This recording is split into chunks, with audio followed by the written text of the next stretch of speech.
ఇనుప ఆయుధం మొద్దుగా ఉంటే దాన్ని పదును చేయకుండా అట్లాగే వాడితే పనిలో ఎక్కువ బలాన్ని ప్రయోగించాల్సి ఉంటుంది. అయితే కార్యసిద్ధికి జ్ఞానమే ప్రధానం. జాగ్రత్తగా విందాం, చాలా జాగ్రత్తగా విందాం. ఈ ఇనుప ఆయుధం ఉంది, ఉదాహరణకి గొడ్డలి అనుకుందాం. అది మొద్దుబారిపోయింది, పదును లేదు, బండబారిపోయింది. బండబారిపోయిన ఆయుధాన్ని పదును చేయకుండా అట్లాగే వాడితే ఏమవుద్ది? Very good. అంటే ఒక దెబ్బతో పడాల్సిన చెట్టు 10 దెబ్బలు 20 దెబ్బలు వేస్తే తప్ప ఆ చెట్టు కూలదు. అంటే పనిలో ఏమవ్వాలి? ఎక్కువ బలం వేస్ట్ అవుతూ ఉంటుంది. అదే ఆ ఆయుధం పదునుగా ఉంటే గనక, ఆయుధం గనక పదునుగా ఉంటే ఒక్క దెబ్బతోనే ఆ చెట్టు పడిపోతుంది. అట్లాగా 10 దెబ్బలు 20 దెబ్బలో 10 20 చెట్లు పడేయచ్చు కదా. ఇదే ప్రసంగి అంటున్నాడు. ఇంతకీ అసలు ఆయుధం ఏంటి? అసలు దీని గురించి చెప్పాల్సిన పని ఏమిటి? దీన్ని చెప్పాల్సిన పని ఏముంది? ఎవరికైనా తెలుసు కదా లోకంలో. ఇనుప ఆయుధాన్ని పదును చేస్తేనే కదా తొందరగా పని జరిగేదని. ఆ పదును చేయాలి అంటే ఏమి కావాలంటున్నాడు? జ్ఞానం కావాలి. ఇది తర్వాత మాట చెప్తుంది. కార్యసిద్ధికి అంటే అక్కడ పని జరగాలంటే, కార్యం జరగాలంటే, త్వరితంలో జరగాలంటే ఏమి చేయాలి? జ్ఞానం కావాలి. ఏ జ్ఞానం కావాలి? దాన్ని పదును చేసే జ్ఞానం. మీకు అర్థమైందండి? అలా పదును చేయాలి అనే జ్ఞానం లేదు అనుకుందాం, అది మొద్దుగానే ఉంటుంది. ఇక దాన్ని ప్రయోగించి బలమంతా వేస్ట్ అయిపోతుంది, సమయమంతా వేస్ట్ అయిపోతుంది. ఈ రకంగా చాలా వ్యర్థం జరుగుతూ ఉంటుంది. ఆ జ్ఞానం ఉంటే, దాన్ని పదును చేసే జ్ఞానం ఉంటే పని తొందరగా జరుగుతుంది. అందుకని అక్కడ రాయబడిన మాట ఏమిటంటే కార్యసిద్ధికి జ్ఞానమే ప్రధానము. ఇంగ్లీష్ వర్షన్లో ఏముంటుందో ఒకసారి చదువుతాను చూడండి. If the axe is dull, గొడ్డలి అనే ప్రత్యేకంగా రాయబడింది. If the axe is dull అంటే గొడ్డలి గనక మొద్దుబారిపోతే, డల్ అయిపోతే, and he does not sharpen its edge అంటే దాని అంచుని పదును చేయకుండా, షార్ప్ చేయకుండా అట్లాగే ఉంచితే, then he must exert more strength, ఎక్కువ బలం ఎగ్జర్ట్ చేయాల్సి ఉంటుంది, దాని మీద ప్రయోగించాల్సి ఉంటుంది. బట్ విజ్డమ్ అంటే జ్ఞానం ఏం చేస్తుంది? టు షార్పెన్ ద యాక్స్ అంటే ఆ యాక్స్ని అంటే ఆ గొడ్డల్ని షార్ప్ చేసి ఆ జ్ఞానం ఏం చేస్తుంది? Helps him succeed with less effort అని ఉంది. అంటే అతనికి సహాయం చేస్తుంది, అతడు కార్యం జరిగించేలాగా, విజయం సాధించేలాగా సహాయం చేస్తుంది. అది కూడా లెస్ ఎఫర్ట్తోనే, అంటే తక్కువ ఎఫర్ట్ ఉపయోగించగానే కార్యం జరిగేలాగా అతనికి సహాయం చేసేది ఏమిటి? జ్ఞానం. ఇది కరెక్ట్గా అక్కడ ఇంగ్లీష్ వర్షన్లో రాయబడిన మాట. ఇక్కడ ఇనుప ఆయుధం మొద్దుగా ఉంది, దాన్ని పదును చేయాలి. ఇనుప ఆయుధం గురించి దేవుడు మాట్లాడుతున్నాడు, అంటే గొడ్డలి గురించి దేవుడు మాట్లాడుతున్నాడు. ఈ గొడ్డలి ఎవరిని సూచిస్తుందంటే మనుషులమైన మనల్నే. ఈ మాట అర్థమైందండి? గొడ్డలి అంటే దేవుడు ఇంకా దేని గురించో మాట్లాడుతున్నాడేమో, గొడ్డలి గురించే మాట్లాడుతున్నాడేమో అనుకోకండి. ఇది అక్షరార్థంగా గొడ్డలి గురించి అయినా మనకి ఆత్మీయార్థంగా తీసుకుంటే గొడ్డలి ఎవరిని సూచిస్తుందంటే మానవుణ్ణి సూచిస్తుంది, అంటే నిన్ను నన్నే చూపిస్తూ ఉంది. ఎందుకు దేవుడు గొడ్డల్ని మనిషితోనూ లేదా మనిషిని గొడ్డలితోనూ పోలుస్తున్నాడు అంటే, ఒకటి, గొడ్డలి ఎక్కడి నుంచి తయారు చేస్తారు? మంటిలో నుండే. అంటే భూమిలో ఇనప ఖనిజం దొరుకుతుంది, దాన్ని బాగా కొలిమిలో వేసి దాంట్లో ఉన్న మస్టు మశానం మొత్తం తీసివేసి ఒక ఇనప పనిముట్టుగా తయారు చేస్తారు. దాన్ని మళ్ళీ సానబెట్టి పదును చేసి ఒక ఆయుధంగా తయారు చేస్తారు, ఇనప ఆయుధం. అది గొడ్డలే కానివ్వండి, కొడవలే కానివ్వండి, సుత్తె, మేకు, ఇట్లాంటిది ఏదైనా ఇనప ఆయుధం అనేది ఎక్కడి నుంచి వస్తుంది? దాని మెటీరియల్ భూమిలో నుంచి వస్తుంది.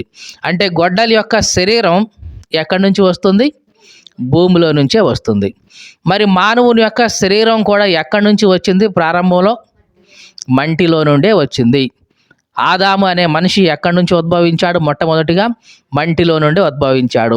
కాబట్టి మట్టిలో ఉన్న ఖనిజాలు ఏవైతే ఉన్నాయో అవన్నీ మానవ దేహంలో ఉంటాయి. మట్టిలో ఏముంటాయి? ఇనుము ఉంటుంది, తర్వాత మెగ్నీషియం ఉంటుంది, కాల్షియం ఉంటుంది, ఐరన్ అంటాం ఇనుము అది కూడా ఉంటుంది. ఇవన్నీ కూడా భూమి లోపల ఉండే ఖనిజాలు, లవణాలు. ఇవన్నీ కూడా మానవ దేహంలో ఉంటాయి.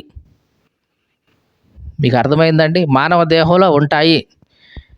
ఎందుకమ్మా నీరసంగా ఉందంటే రక్తంలో ఐరన్ తగ్గిపోయిందండి, అందుకని బాగా నీరసం అవుతుందండి. అంటే ఐరన్ అంటే ఏమనుకుంటున్నారు? ఇనుము. అంటే మన రక్తంలో ఏముంటుంది? ఇనుము ఉంటుంది. అలాగే సోడియం అంటే ఉప్పు కూడా ఉంటుంది. ప్రతిదీ కూడా అంటే భూమిలో ఏవైతే దొరుకుతాయో ఖనిజాలు అవన్నీ కొన్ని, అన్నీ అంటే బంగారం వెండి ఉండదులే కానీ కొన్ని లవణాలు మన శరీరంలో ఉంటాయి. ఎందుకంటే మన శరీరం కూడా ఎక్కడి నుంచి వచ్చింది? భూమిలో నుంచే వచ్చింది కాబట్టి. మీకు అర్థమైందండి ఈ మాట? గొడ్డలి మానవుని యొక్క దేహం రెండు ఒకటిగా ఎందుకు పోలుస్తున్నామంటే గొడ్డలి ఎక్కడి నుంచి పుట్టింది అంటే భూమి నుండి. మరి మానవుని యొక్క దేహం కూడా ఎక్కడి నుంచి వచ్చింది? భూమి నుంచి. రైట్. ఇప్పుడు జాగ్రత్తగా చూడండి, ఇంకొక పోలిక చూద్దాం.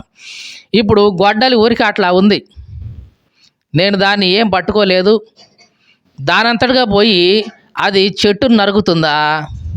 నరుకుతుందా? నరకదు. అంటే అది ఉపయోగపడాలి అంటే ఒక మనిషి దాన్ని పట్టుకొని వాడాలి. ఆ మనిషి పట్టుకొని ఎట్లా వాడితే అది అట్లాగా పనిచేస్తూ ఉంటుంది. అలాగే ఈ లోకంలో మానవుణ్ణి దేవుడు ఉపయోగించుకుంటాడు తన పనిముట్టుగా, తన ఆయుధంగా. మీకు అర్థమైందా?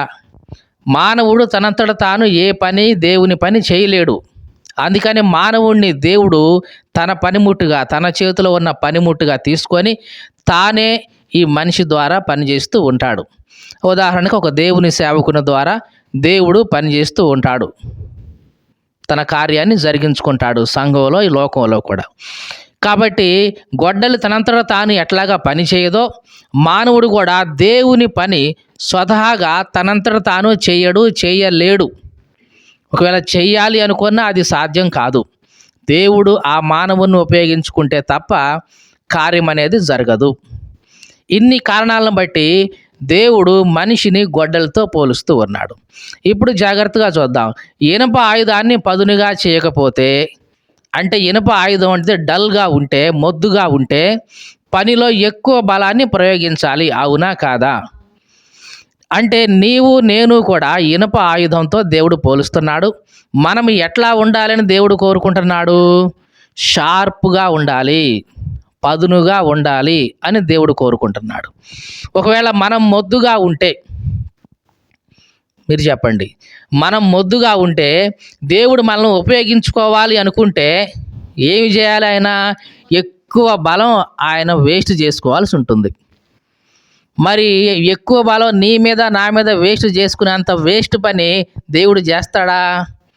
చెయ్యడు. వీడిని ఉపయోగించుకొని వీడి మీద నా బలం అంతా ప్రయోగించే కంటే కాస్త పదునుగా షార్ప్గా ఉన్నవాడిని పట్టుకుంటే బెటర్ కదా అనుకుంటాడు. మీకు అర్థమైందండి? 4-5 గొడ్డళ్ళు ఉన్నాయి, కొన్నేమో మొద్దుగా ఉన్నాయి, పదును కలిగిన గొడ్డలు ఒకటే ఉంది. దేన్ని ఎంచుకుంటావు నువ్వు?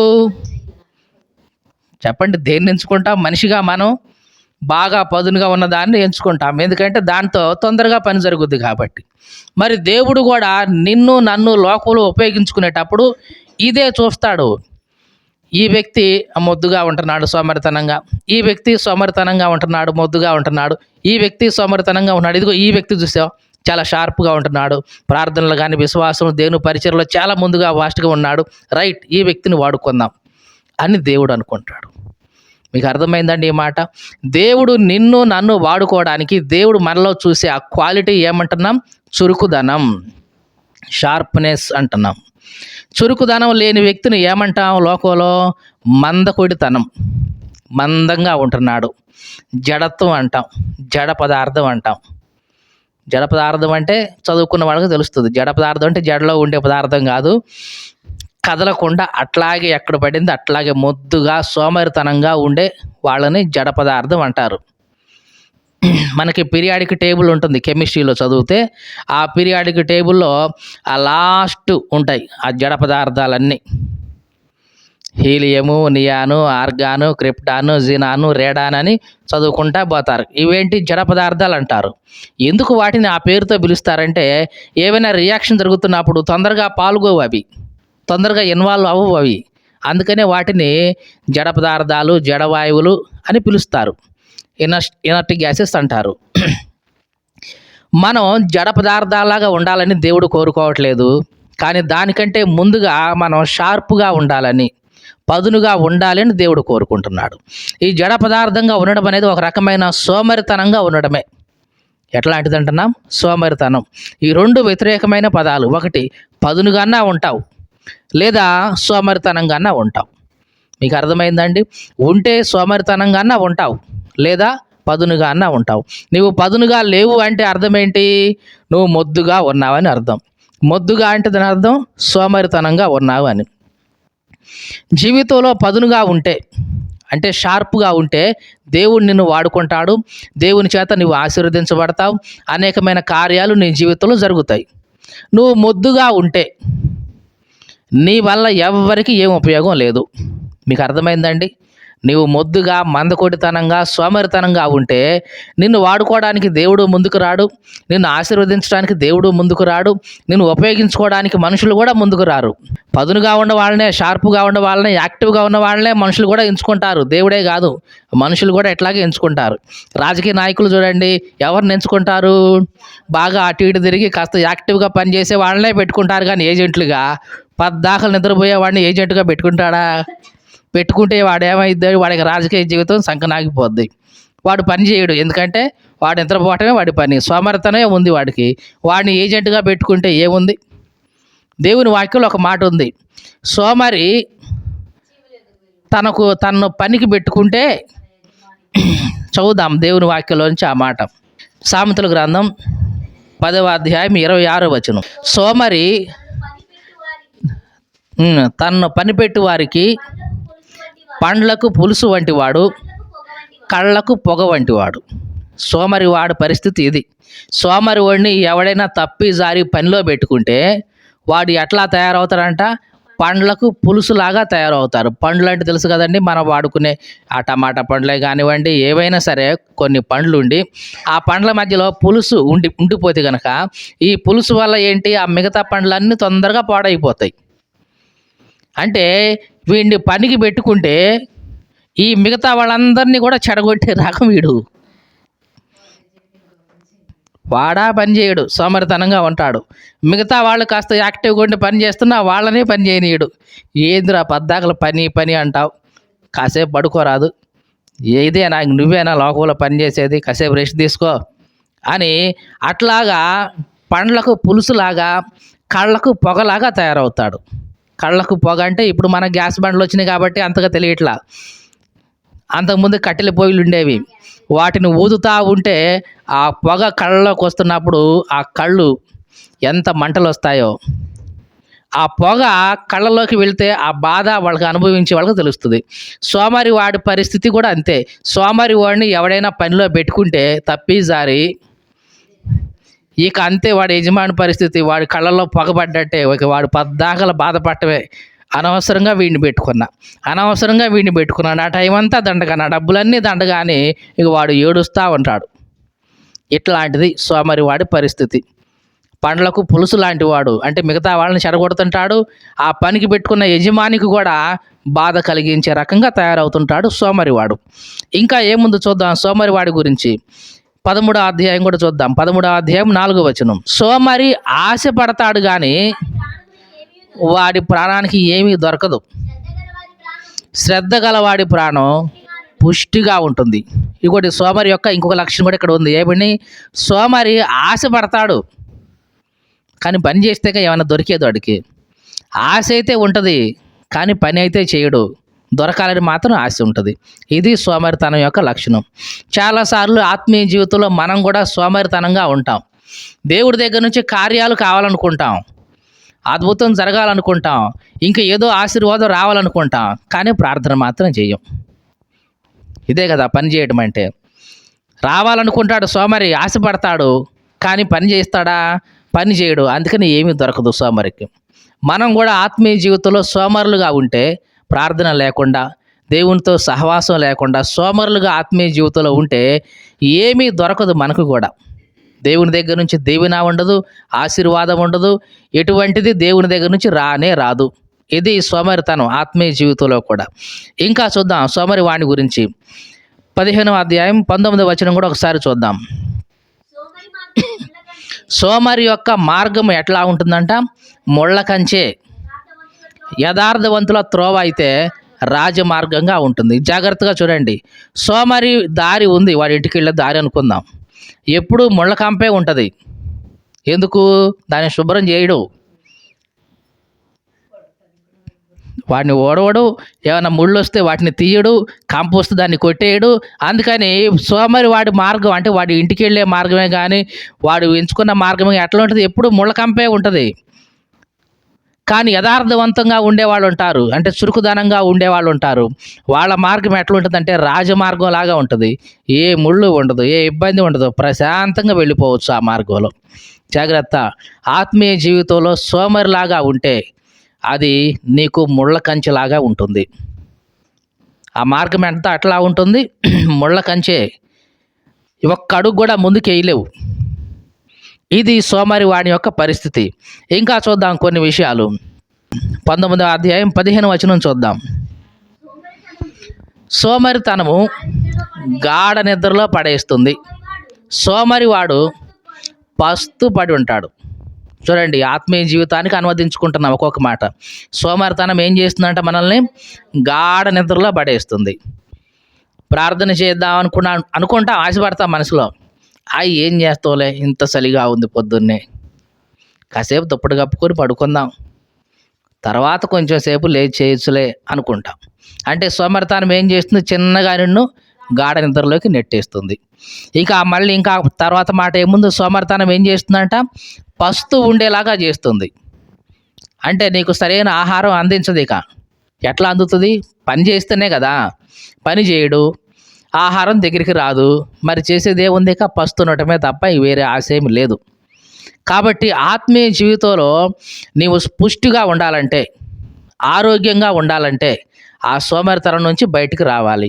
ఒకవేళ సోమరితనంగా ఉన్నావే అనుకో, ప్రార్థించడంలో కానీ, దేవునితో సహవాసం చేయటంలో కానీ, విశ్వాసం విషయంలో కానీ సోమరితనంగా ఉంటే ఆత్మీయ జీవితం కూడా ఎట్లా ఉంటావు? కడుపు కాలిపోతూ ఉంటుంది.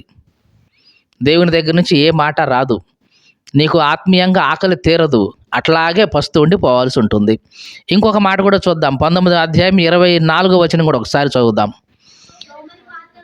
సోమరి పాత్రలో చెయ్యి ముంచునే కానీ తన నోటికి దాన్ని తిరిగి ఎత్తనైనా ఎత్తడు. ఇంత సోమరితనం ఇంకా ఎక్కడా ఉండదు. ఇంకా ఏం చేస్తాడంట? పాత్రలో చెయ్యి పెడతాడు, కానీ దాన్ని తిరిగి నోటి దాకా ఎత్తడంట.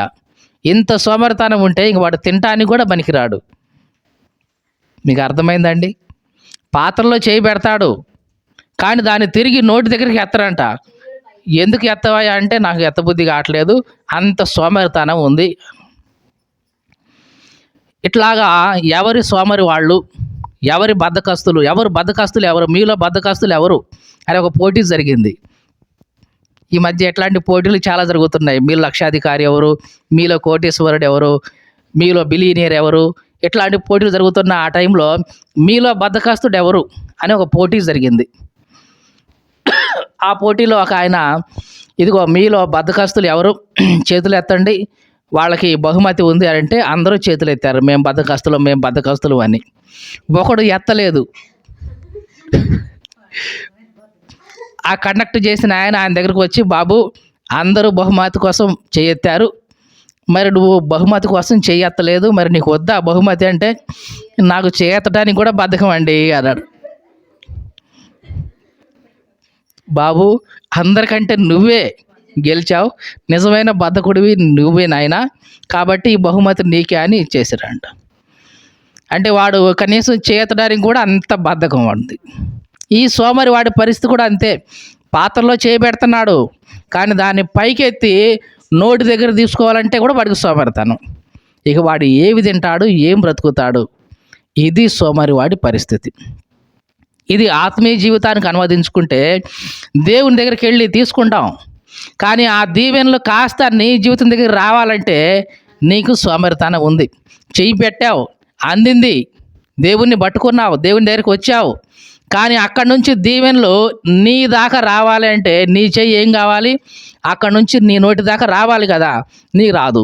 ఎందుకంటే సోమరితనం ఉంది. అందుకనే దేవుని ఆశీర్వాదాలు అట్లాగే ఉంటాయి. నువ్వు అట్లాగే చేపెట్టి ఉంటావు, ఇది నాది అని, కానీ దగ్గరికి మాత్రం తీసుకోవు. అది నీది కాదే కాదు, అట్లాగే ఉంటావు ఈ జీవితకాలం. ఇది సోమరివాడి యొక్క పరిస్థితి ఎట్లా ఉంటుంది. అందుకనే ఇంకొక మాట కూడా చూద్దాం. 21వ అధ్యాయం 25వ వచనం. సోమరి వాని చేతులు పని చేయవంట, వాని ఇచ్చ వాన్ని చంపేస్తూ ఉంటుంది. సోమరి వాడి చేతులు పని చేయవంట, ఎప్పుడు ఆశపడతానే ఉంటాడు కానీ మాత్రం పని చేయడు. ఇది సోమరి వాడి యొక్క పరిస్థితి. మన జీవితంలో కూడా కొన్నిసార్లు ఆత్మీయంగా మనం ఎట్లాగే ఉంటాం, పని చేయము. పని అంటే ఇక్కడ దేవుని సన్నిధిలో ప్రార్థన చేయటం, దేవుని వాక్యాన్ని చదవటం, దేవునితో సహవాసం చేయటం, పరిచర్యలో పాల్గొనటం, ఇవన్నీ కూడా దేవుని దృష్టిలో మనం జరిగించే పనులు. మనం ఇవేమీ చేయట్లేదు అంటే మన జీవితంలో ఏమున్నట్లు? సోమరితనం ఉన్నట్లు. కాబట్టి మనలను మనం పరీక్షించుకోవాలి. ఇంకొక మాట కూడా చూద్దాం. 26వ అధ్యాయం 14వ వచనం కూడా. ఉతక మీద తలుపు తిరుగును, తన పడక మీద సోమరి తిరుగును. మీకు తెలుసా అండి ఉతక అంటే ఏంటో? ఆ తలుపు ఉంది కదా, ఆ తలుపుకి కమ్మి పెడతారు. ఇంత పొడుగు ఉంటుంది కమ్మి, ఇట్లాగా ఉంటుంది బుడిపులాగా. దాని మీద తలుపు గుచ్చేస్తారు, అంటే పైన ఒకటి కింద ఒకటి ఉంటుంది. తలుపు ఆ రెండింటి మీదే తిరుగుద్ది, దాన్ని ఉతక అంటారు. తిమిడీలు అంటారు మన భాషలో చెప్పాలంటే. తిమిడీలు అంటారు. ఆ తిమిడీల మీద ఏం జరుగుతుంది? తలుపు ఇట్లాగే తిరుగుద్ది. నువ్వు ఎటైనా తిప్పుకొని దాన్నే ఆనుకొని అట్లాగే దాన్ని ఆనుకొని అటే తిరుగుతూ ఉంటుంది. ఎట్లాగా తలుపు ఆ తిమిడీల మీద అంటే ఉతక మీద తిరుగుతూ ఉంటుందో, సోమరి వాడు కూడా తన పడక మీద అట్లాగే తిరుగుతాడు. ఆ చివరి నుంచి ఈ చివరికి పడక తప్ప వాడు ఏ పనికి ముందుకెళ్ళడు. ఈ తలుపు ఉంది, ఆ తిమిడీల మీద అది అటు ఇటు పోతే తప్ప దాన్ని దాటికి వస్తా ఒక్క అడుగన్నా ముందుకేస్తుందా? వేయదు. అట్లాగే సోమరి వాడు కూడా తన పడక మీద అటు ఇటు తిరుగుతాడు తప్ప పడక దాటి పనిలోకి వెళ్ళడు. ఇది సోమరివాడి పరిస్థితి. కాబట్టి దేవుడు మనలను సోమరివాడిగా ఉండాలని కోరుకోవడం లేదు. అందుకే సోమరివాడిగా ఉంటే నువ్వు చీమల దగ్గర పోయి నేర్చుకో నాయన, వాటి దగ్గర పోయి నేర్చుకో. అవి చిన్న జంతువులు అయినా సరే అవి ఉదయకాలం లేస్తాయి, ఎండాకాలం కూడా పని చేసుకుంటాయి. మనమైతే ఎండాకాలం పని ఉండదు కాబట్టి అవి వేసవి కాలంలో ఆహారం కూర్చుకుంటాయి. చలికాలం తర్వాత కోతకాలం జాగ్రత్తగా హ్యాపీగా ఉండటం కోసం, అంటే భవిష్యత్తును దృష్టిలో ఉంచుకొని అవి ముందుగానే ఇక్కడ కష్టపడి పనిచేస్తాయి. ఇది చీమల యొక్క లక్షణం. ఇంకో విషయం తెలుసా? చీమల యొక్క లక్షణం ఏంటో? చీమలు ఎప్పుడు నిద్రపోవచ్చు. మనం బతకలేం కదండి నిద్రపోకుండా అంటామేమో, తప్పదు. కానీ వాటి యొక్క లక్షణం ఏంటంటే అవి ఎప్పుడు కూడా నిద్రపోవంట, ఎప్పుడు ఏదో ఒక పని చేస్తూనే ఉంటాయి. ఏది? వేసవి కాలంలో. ఇక పని చేయలేని కాలం వస్తుంది, వర్షాకాలమో ఏదో కాలం.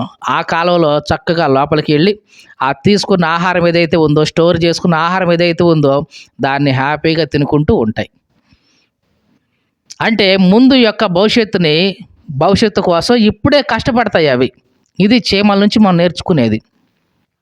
అలాగే మనం కూడా ఏం చేయాలి? మన పరలోకపు భవిష్యత్తు ముందు ఉందని తెలుసుకొని, మీకు అర్థమైందా ఈ మాట? మన భవిష్యత్తు మన పరలోకంలో మన మంచి భవిష్యత్తు ఉందని తెలుసుకొని దానికోసం ఇక్కడ ఈ భూమి మీదే మనం కష్టపడాలి, దేవుని కోసం శ్రమ పడాలి. ఇది చీమల నుంచి మనం నేర్చుకునే పాఠం, గుణపాఠం. కాబట్టి దేవుడు మనలను సోమరిగా ఉంటే గనక ఎక్కడికి వెళ్ళమంటున్నాడు? చీమల దగ్గరికి పోయి నేర్చుకొని ఆయన అవి చూసి అవి వాటిని చూడు, వాటిని చూసి జ్ఞానం తెచ్చుకో. అవి చిన్నవైనా సరే కష్టపడతాయి, పని సమయంలో పని చేస్తాయి, భవిష్యత్తును దృష్టిలో ఉంచుకొని ఇప్పుడే కష్టపడతాయి, అవి జ్ఞానం తెచ్చుకో అంటున్నాడు. చివరిగా ఒక మాట చూద్దాం. ప్రసంగి గ్రంథంలో 10వ అధ్యాయం 18వ వచనం కూడా చూద్దాం. సోమరితనము చేత ఇంటి కప్పు దిగబడిపోతుంది, చేతుల బద్ధకం చేత ఇల్లు కురుస్తుంది. ఇప్పుడంటే స్లాబ్లు ఉన్న ఇళ్ళకి, ఒకప్పుడు తాటాకులు కానీ రెల్లు కానీ వేసేవాళ్ళు, జమ్ము కానీ వేసేవాళ్ళు. ఇప్పుడు చదువుకున్న మాట ఏంది, ప్రసంగి ఏమంటున్నాడు? సోమరితనం చేత ఇంటికి అప్పు దిగబడిపోతూ ఉంటుంది. ఇంటికి అప్పు వేసాం, 2 కాలాలు ఉంటుంది, లేదా 2-3 సంవత్సరాల తర్వాత వర్షం వల్ల ఎండ వల్ల అది దిగబడిపోతూ ఉంటుంది. అప్పుడు ఏం చేయాలి? చురుకుగా ఉన్న వాళ్ళైతే మళ్ళీ దాన్ని తీసి కొత్త కప్పు వేయడమో దాన్ని రిపేర్ చేసుకోసమో చేస్తారు. కానీ ఈ సోమరితనం ఉంది కదా, అది ఏ మాత్రం పని చేయదు కదా, అట్లాగే వదిలేస్తాడు. ఆ ఇంటికి అప్పు అట్లాగే దిగబడిపోతూనే ఉంటుంది. చేతుల బద్ధకం ఉంది, ఆ ఇల్లు అట్లాగే కురుస్తూనే ఉంటుంది. ఇది సోమరితనం. మన జీవితంలో కూడా ఆత్మీయంగా ఇట్లాంటి సోమరితనం ఉంటే మన ఇంటి కప్పు కూడా అట్లాగే దిగిపోతూ ఉంటుంది. ఆ వర్షపు నీళ్ళన్నీ మన ఇంట్లోనే వస్తాయి. అంటే వర్షపు నీళ్ళు అంటే ఇంటి కప్పు దిగబడిపోవటం, బద్ధకంతో ఇల్లు కురవడం అంటే జీవితంలో ఉన్న శ్రమలు, శోధనలు, కష్టాలు అవన్నీ కూడా ఇంటి లోపలికి వచ్చేసి, నీ జీవితం లోపలికి వచ్చేసి అట్లాగే ఉండిపోతూ ఉంటాయి. ఇది సోమరితనం. దేవుడు మనలను సోమరితనంగా ఉండాలని కోరుకోవట్లేదు, చురుకుగా ఉండాలని కోరుకుంటున్నాడు. ఇంకా దేవుడు సోమరితనాన్ని ఏమంటున్నాడంటే చెడ్డది అని చిత్రీకరిస్తున్నాడు. ఒక మాట మీకు చెప్తాను. మత్తయి సువార్తలో 25వ అధ్యాయంలో ఒక ఉపమానం ఉంది, 26వ వచనం. మత్తయి సువార్త 25వ అధ్యాయం 26వ వచనంలో అక్కడ యజమానుడు ఒక మాట అంటాడు. ఎందుకు అంటాడో చెప్తాను, జాగ్రత్తగా చూడండి. అందుకు అతని యజమానుడు వారిని చూసి, సోమరివైన చెడ్డదాసుడా, నేను విత్తని చోట కోసేవాడినా, చలని చోట పంట కూర్చుకునేవాడినా అని నీకు తెలుసా? చూడండి ఏం చేశాడో ఈ యజమాని, ఒకసారి చెప్తాను వినండి.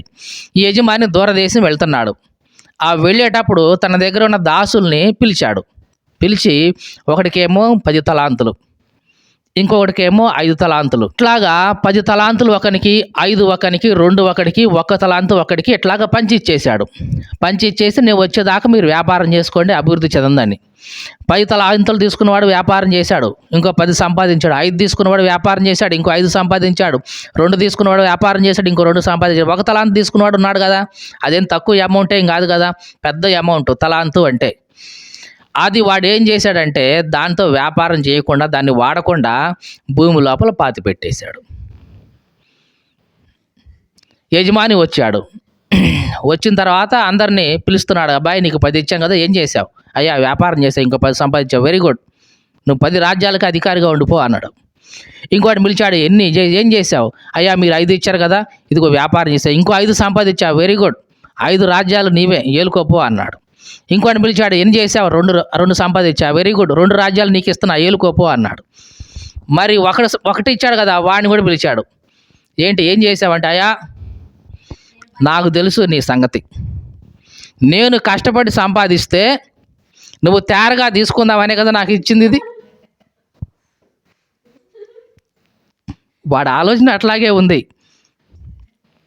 నేను కష్టపడి సంపాదించి వ్యాపారం చేసి అభివృద్ధి చేస్తే ఈయన వచ్చి దీన్ని తేరగా తీసుకోవటానికేగా, అంటే ఈయన కష్టపడడు, ఈయనకు మాత్రం కావాలి, నేను ఎందుకు పడతా కష్టం అని తీసుకెళ్ళి భూమిలో పాతిపెట్టాడు. నిజానికి యజమాని ఉద్దేశం అదేనా? కాదు. వీళ్ళు అభివృద్ధి పొందితే వీళ్ళ యొక్క ప్రతిభ, వీళ్ళ యొక్క జ్ఞానం, వీళ్ళ యొక్క తత్వం చూసి వీళ్ళకి 10 రాజ్యాలు అప్పగించేద్దాం అనుకున్నాడు. వీడు కూడా కష్టపడితే ఇంకొక తలాంతు సంపాదిస్తే వీడికి 2 రాజ్యాలు ఇచ్చి ఏలుకో అనేవాడు కదా. కానీ వీడు అట్లా చేయకుండా, నీ సంగతి నాకు తెలుసు, నువ్వు విత్తని చోట కోసేవాడివి, అంటే నువ్వు పంట ఎత్తవు కానీ నీకు పంట కావాలి, చల్లని చోట పంట కూర్చుకునేవాడివి, నీవు అట్లాంటి వాడివని నాకు తెలుసు. అందుకనే నేనేం చేశానంటే నీ తలాంతు తీసుకుపోయి భూమిలో పాతి పెట్టాను, ఇదిగో నీది నువ్వు తీసుకో అని చేతిలో పెడుతున్నాడు. అప్పుడు అన్నాడు యజమాని, ఒరే సోమరివైన చెడ్డ దాసుడా అంటున్నాడు. అంటే వీడు సోమరితనం వల్ల వీడు ఏమైపోయాడు? చెడ్డవాడిగా చిత్రీకరించబడ్డాడు. ప్రియ సహోదరుడ జాగ్రత్త, నీ సోమరితనం నిన్ను చెడ్డవాడిగా చిత్రీకరిస్తుంది మనుషులకి. దేవుని దృష్టిలో కూడా నువ్వు చెడ్డవాడిగా కనపడతావు. ఎందుకు? నీ సోమరితనం వల్లనే. మీకు అర్థమైందండి ఈ మాట? సోమరితనం ఏం చేస్తుంది? నిన్ను చెడ్డవాడిగా చిత్రీకరిస్తుంది. వాడొట్టి చెడ్డోడండి, వాడి ఆలోచన కూడా చెడ్డది. వాడి సోమరితనం వల్ల వాడు ఏమనుకున్నాడు? నేను సంపాదించిస్తే తేరగా ఈయనొచ్చి తీసుకుంటాడు అని యజమాని గురించి చెడుగా ఆలోచించాడు. అవునా కాదా? యజమాని ఇచ్చింది మంచి దృష్టితోనే ఇచ్చాడు. 10 సంపాదించాడు, 5 సంపాదించాడు. వాడు ఆ 5 రాజ్యాలు తీసుకొని పో, ఏలుకో అన్నాడు. అంటే వాళ్ళ యొక్క ప్రతిభ ఎంత ఉంది, వాళ్ళ యొక్క సామర్థ్యం ఎంత ఉంది చూసి వాళ్ళకి రాజ్యాన్ని కట్టబెట్టాలి అని యజమానుడు ఇస్తే, అట్లాంటి యజమానుని వీడు ఎట్లా అర్థం చేసుకుంటున్నాడు, నేను తేరగా సంపాదించి ఇస్తే ఈయన తీసుకుంటాడు అని అనుకున్నాడు. దేవుడు కూడా మనల్ని అట్లాగే ఈ భూమి మీద పెడుతున్నాడు. దేవుడు నీకు ఎన్నో తలాంతులు ఇస్తాడు. బోధించే తలాంతు ఉండొచ్చు, ప్రార్థన చేసే తలాంతు ఉండొచ్చు, పాటలు పాడే తలాంతు ఉండొచ్చు, వాక్యం చదివే తలాంతు ఉండొచ్చు. ఇట్లాగా బోల్డని తలాంతులు దేవుడు నీకు ఇస్తాడు. వీటన్నిటిని నువ్వేం చేయాలి, వాడాలి. వాడి ఇంకా అభివృద్ధి చేసుకోవాలి. నీకు కేవలం పాటలు పాడటం వచ్చు, చక్కగా డ్రమ్ కూడా కొట్టడం నేర్చుకో. లేదు, పాటలు పాడటం ప్రార్థన చేయటం వచ్చు, చక్కగా నడిపించడం నేర్చుకో. ఇట్లాగా ఇంకా కొన్ని సంపాదిస్తే దేవుడు నీకు తన రాజ్యాన్ని అప్పగిస్తాడు, తన పనిని అప్పగిస్తాడు. అట్లా కాకుండా నేను పని చేస్తే ఏంటి, నేను చేయటమాను ఆయన సుఖంగా ఉండడమా అని దేవుడి గురించి నువ్వు ఇట్లా చెడ్డగా ఆలోచిస్తే దేవుడు అంటారు, ఒరే నువ్వు చెడిపోయినోడివిరా, నీ సోమరితనమే కాకుండా నువ్వు నన్ను ఎట్లా ఆలోచిస్తున్నావు, ఒక చెడ్డవాడిగా ఆలోచించుకుంటున్నావు నువ్వు అని దేవుడు తీర్పు తీరుస్తాడు. జాగ్రత్త. సోమరితనం మనిషి జీవితాన్ని ఇంత నాశనం చేస్తుంది. అందుకనే ప్రసంగి గ్రంథంలో దేవుడు అంటున్నాడు, ఆయుధం పదునుగా లేకపోతే ఎక్కువ బలం ప్రయోగించాలి. మరి అట్లాంటి సోమరితనం పోవాలి అంటే జాగ్రత్తగా విందాం. మీరు ఈ సోమరితనం ఉండకూడదు, మంచిగా ఉండాలి, పదునుగా ఉండాలి. ఉండాలంటే ఏముండాలి? ఇప్పుడు జ్ఞానం కావాలి. జ్ఞానం మన సోమరితనాన్ని ఏం చేస్తుంది, తీసేస్తుంది, పదును చేస్తుంది. దేవునికి స్తోత్రం కలుగును గాక. అంటే మానవ జీవితంలో జ్ఞానం ఉంటే గనక, నీ జీవితంలో జ్ఞానం ఉంటే గనక నీవు సోమరివాడిగా ఉండలేవు. మరి ఎట్లా ఉంటావు? పదునైన పనిముట్టుగా ఉంటావు, పదునైన ఆయుధంగా ఉంటావు. ఇంతకీ జ్ఞానం అంటే ఏవండి, మేము చదువుకోలేదండి, ఇదే కదా అనేది. మరి మేము చదువుకోలేదండి, మాకు అక్షరం మొక్క రావండి, మరి మాకు కూడా ఆశ ఉంటుందండి పదునుగా ఉండాలని, చురుకుగా ఉండాలని, మాకు చదువు లేదు కదండి, మరి మాకు ఎట్లాంటి జ్ఞానం అనుకుంటారేమో. జ్ఞానం అంటే మీరు మాట్లాడుతున్న, నేను మాట్లాడుతున్న ఈ లోక సంబంధమైన జ్ఞానం కాదు. జ్ఞానము అంటే ఎవరు? యేసుక్రీస్తు. దేవునికి స్తోత్రం కలుగును గాక. చదువుదాం ఆ వాక్యాన్ని. 1 కొరింథీ పత్రిక 1వ అధ్యాయం 31వ వచనం. అతిశయించువాడు ప్రభువు నందే అతిశయింపవలనని రాయబడినది నెరవేరునట్లు దేవుని మూలముగా ఆయన, అంటే ఎవరు? యేసుక్రీస్తు మనకు ఏమయ్యాడు? జ్ఞానము ఆయనే అయ్యాడు, నీతి ఆయనే, పరిశుద్ధత ఆయనే, విమోచనం కూడా ఆయనే. యేసుక్రీస్తు ఎవరెవరంట? జ్ఞానము ఆయనే, నీతి ఆయనే, పరిశుద్ధత ఆయనే, విమోచన కూడా ఆయనే. ఈ 4 ఫస్ట్ ఏముంది? జ్ఞానము. ఎవరు? యేసుక్రీస్తే. నీ జీవితంలో సోమరితనం పోవాలంటే నీ జీవితంలో ఎవరు ఉండాలి? యేసుక్రీస్తు ఉండాలి. యేసుక్రీస్తు ఉంటే, ఆ జ్ఞానం నీ జీవితంలో ఉంటే నిన్ను పదునైన ఆయుధంగా ఆయన మార్చేస్తాడు. సోమరితనాన్ని పూర్తిగా తీసివేస్తాడు. పదునైన పనిముట్టుగా ఆయన నిన్ను తయారు చేసి తన పనిలో వాడుకుంటాడు. దేవునికి స్తోత్రం కలుగునుగాక. అదే కొరింథీ పత్రిక 1వ అధ్యాయం 24వ వచనంలో కూడా మనం ఇదే మాట చూడొచ్చు. ఆయన యూదులకు ఆటంకంగాను అన్యజనులకు వెర్రితనముగాను ఉన్నాడు, కానీ యూదులకేంటి, గ్రీసు దేశస్తులకేంటి, పిలువబడిన వారందరికీ క్రీస్తు ఎట్లా ఉన్నాడు? జాగ్రత్తగా చూడండి. క్రీస్తు దేవుని శక్తి, దేవుని జ్ఞానం. ఎవరంట? క్రీస్తు. దేవుని శక్తి ఎవరు? క్రీస్తే. దేవుని జ్ఞానం ఎవరు? క్రీస్తే. అంటే దేవుని జ్ఞానం నీకు కావాలి అంటే నీ జీవితంలో ఉండాల్సింది ఎవరు అంటే యేసుక్రీస్తు. యేసుక్రీస్తు నీ జీవితంలో ఉంటే గనక నీ జీవితంలో జ్ఞానం ఉన్నట్లే, నీవు జ్ఞానాన్ని కలిగి ఉన్నట్లే. నీకు చదువు ఉండనక్కర్లేదు, అట్లాంటి లోక సంబంధమైన డిగ్రీలు ఉండనక్కర్లేదు, కానీ జ్ఞానమై ఉన్న యేసుక్రీస్తు నువ్వు కలిగి ఉంటే నీ జీవితంలో ఉన్న సోమరితనం నుంచి నువ్వు బయటపడతావు, ఆ మొద్దుతనం నుంచి బయటపడతావు, ఆ డల్నెస్ నుంచి బయటపడతావు, షార్ప్నెస్గా తయారవుతావు. దేవునికి స్తోత్రం కలుగునుగాక. ఆయన నీ జీవితంలో ఉండాలి అంటే తప్పనిసరిగా నీవు ఆయనతో ఎప్పుడూ సహవాసంలో ఉండాలి, ప్రార్థన చేస్తూ ఉండాలి. ఆ రకంగా ఆయన నీ జీవితంలో ఉంటే గనక నీ జీవితం పదునైన పనిముట్టుగా తయారవుతుంది. దేవునికి స్తోత్రం కలుగునుగాక. కాబట్టి దేవుణ్ణి కలిగి ఉన్న మనుషులు, చివరిగా ముగిస్తాను, దేవుణ్ణి కలిగి ఉన్న మనుషులు ఎట్లా ఉంటారు? చాలా చురుకుగా ఉంటారు. వాళ్ళ జీవితంలో సోమరితనం ఉండనే ఉండదు. ఒకసారి పాత నిబంధనలో నిర్గమాకాండంలో హెబ్రీ స్త్రీల గురించి రాయబడింది. అక్కడ ఉన్న రాజు, ఫరో రాజు ఏం చేశాడంటే అక్కడ ఉన్న మంత్రసానులందరినీ పిలిచాడు. పిలిచి, అమ్మా మీరు మంత్రసానులు కదా, మరి హెబ్రీ స్త్రీలు గర్భవతులుగా ఉండి ప్రసవించే సమయంలో కాన్పు పీటల మీద కంటారు కదా వాళ్ళు, అలా కనే టైంలో వాళ్ళు మగపిల్లలు అయితే గనక చంపేయండి అక్కడే, ఆడపిల్లలు అయితే గనక బ్రతకనియండి అని రాజు వాళ్ళని పురమాయించాడు. మీకు అర్థమైందండి? మంత్రసానుల్ని రాజు పురమాయించాడు. ఏమని? మీరు హెబ్రీ స్త్రీల దగ్గరికి వెళ్ళండి, వాళ్ళు కనే సమయానికి కన్న తర్వాత ఆ వచ్చింది మగబిడ్డ అయితే కనుక చంపేయండి అక్కడే, ఆడబిడ్డ అయితే కనుక బ్రతకనియండి అని రాజు చెప్పాడు. కానీ వీళ్ళు దేవునికి భయపడిన వాళ్ళు, మగపిల్లనైనా ఆడపిల్లనైనా ఎవరిని ఏమి చంపకుండా వదిలేశారు. రాజు అడిగాడు, ఏమా మీకేం చెప్పాను నేను, అసలు మీకేం చెప్పాను? మగపిల్లలైతే బ్రతకనియొద్దు, చంపేయండి అన్నాను కదా, మరి మగపిల్ల బ్రతుకుతున్నారేంటి, మీరు ఎందుకు చంపట్లేదు వాళ్ళని అని అడిగితే వీళ్ళు అన్నారు, అయ్యా హెబ్రీ స్త్రీలు ఐగుప్తు స్త్రీల వంటి వారు కాదయ్యా, వాళ్ళు చాలా చురుకైన వాళ్ళయ్యా. ఎంత చురుకైన వాళ్ళు అంటే, అరే మేము పోయేసరికి కనే ఉంచుకుంటున్నారు. ఏం చేస్తున్నారు? మేము వెళ్ళి కానీ సరే కానుపు బిడ్డల మీద దగ్గర ఉండి కనిపిద్దామనే సరికి మేము వెళ్ళేసరికి ఆ కనే ఉంచుకున్నారు, మాకు మగబిడ్డ పుట్టాడు అని వాళ్ళు ఐడెంటిఫై చేస్తూనే ఉన్నారు, ఇక మేమేం చేసేది అయ్యా అని అన్నారు. ఈ ఐగుప్తు యొక్క మంత్రసానులు హెబ్రీ స్త్రీల గురించి ఒక సాక్ష్యం చెప్తున్నారు. ఏమని?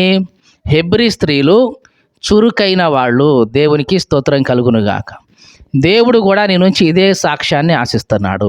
ఇదిగో నా బిడ్డలు చురుకైన వాళ్ళు, నా పని చేయడంలో కానీ, ప్రార్థన చేయడంలో కానీ, దేవుని కార్యానికి రావడంలో కానీ, మందిరానికి వచ్చే విషయంలో కానీ, పరిచర్య చేసే విషయం కానీ, ఇదిగో ఈ నా బిడ్డలు చురుకైన వాళ్ళు అని దేవుడు మన నుంచి ఒక సాక్ష్యాన్ని ఆశిస్తున్నాడు. దేవునికి స్తోత్రం కలుగునుగాక. మరి నువ్వు ఎట్లా ఉండాలనుకుంటున్నావు? పదునైన ఆయుధంగా అంటే చురుకుదనం కలిగిన వ్యక్తిలా ఉండాలనుకుంటున్నావా? లేదా మొద్దు ఆయుధంగా ఆ డల్నెస్గా అట్లాగే ఉండాలనుకుంటున్నావా? ఒక్కసారి మనల్ని మనం పరీక్షించుకుందాం.